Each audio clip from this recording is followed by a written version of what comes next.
Part 5 of 7. So, ganun pa rin. Yung puti, nakaturo pa rin sa taas. Ito red, ito blue. So, dali na natin siya sa red at saka blue sides. Ito yung red, ito yung blue na sides. Okay, so nandito na yung corner piece natin. So, yung blue at red edge piece natin ay nandito, nasa loob siya. Kailangan ilabas natin. So, itaas natin yan. Tapos, ikot lang natin to. Baba ulit to. Okay? Ngayon, so, blue at red, kailangan blue at red, kita ko. Tapos, itong edge piece natin, nakatapat na sa centerpiece na red. Okay, ganyan siya. Tapos, ibababa lang natin to. Tapos, dadalhin natin tong corner piece para mag-match yung kulay. Taas uli, gaya kanina. Ikot, taas, ikot. Tapos, pasok na natin dito. Ayan na siya. Ito naman, so yung puti, nakaturo pa rin sa taas. Tapos, ito yung red, ito yung blue. So, dalhin natin siya sa red at saka blue sides. So, ito yung red, ito yung blue sides. Tapos, yung edge piece natin, nandito na siya. Okay? So, ito yung blue, ito yung red. So, nandito na siya. So, kapag ganyan ang sitwasyon, ang gagawin lang natin, R, U, R prime, U prime, tatlong beses. R, U, R prime, U prime, dalawa. R, U, R prime, U prime. Ito na siya. Okay? Ito naman, so, yung white, nasa baba na, hindi na siya nakaturo sa taas. So, blue at saka red. So, dalhin natin siya sa blue at saka red. So, ito na yung blue. Ito yung blue center. So, match na sila. Ito naman yung red. Tapos, yung edge piece niya, nandito na rin. Okay? So, nandito na rin yung edge piece niya. Nakaset na. Pag ganyan, ang ihaharap natin yung puti. Okay? Yung puti ng corner, dapat nakaharap sa atin. Pagkatapos, ikot lang natin to. Sabi, nandito na siya. Ibababa natin. Tapos ito ngayong edge piece na to, iikot natin, lalagay natin dito sa tabi. Okay? Para pag inangat natin to, match na yung kulay niya. Tapos ikot uli, i-insert na lang natin dito. So, ikot, ikot, ikot, baba. Ayan na siya. Ito naman, kabilang side lang. Okay? So, yung puti, nandito. Tapos, blue at saka red. So, dalhin natin siya sa blue at red sides.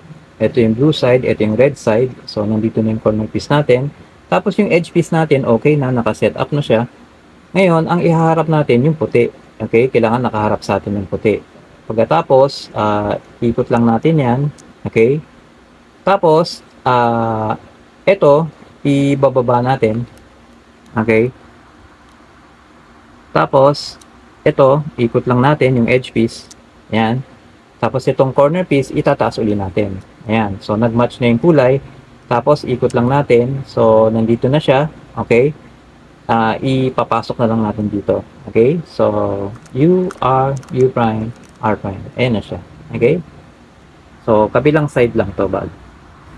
Pag ganito naman, yung edge piece niya, nandito na, nakapwesto na, pero baligtad lang yung orientation. Okay? Yung green nandito, dapat nandito. Yung red, nandito, dapat nandito.